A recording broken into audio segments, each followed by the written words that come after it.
Bom dia, meus irmãos, a graça e a paz do nosso Senhor Jesus Cristo.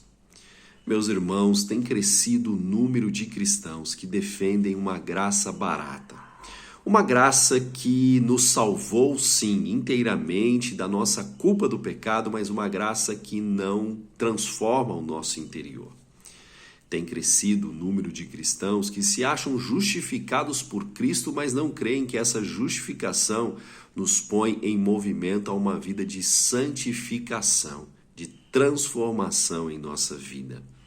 Lidam com o pecado como se o pecado fosse uma coisa completamente aceitável aos olhos de Deus, completamente justificável aos olhos de Deus.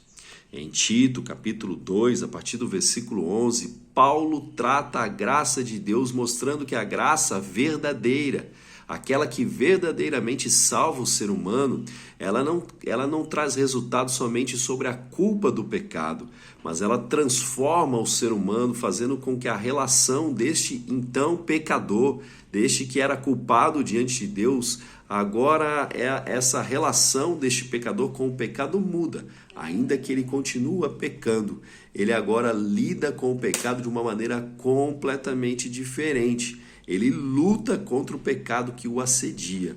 Olha o que Paulo diz em Tito, capítulo 2, a partir do versículo 11. Primeiramente, ele diz que a graça se mostrou salvadora a todos os homens, mas essa mesma graça nos educa que nós devemos, então, lutar contra as paixões pecaminosas que residem em nossa carne. Meus irmãos, não vamos diminuir a graça de Deus achando que a graça trata somente da culpa do pecado.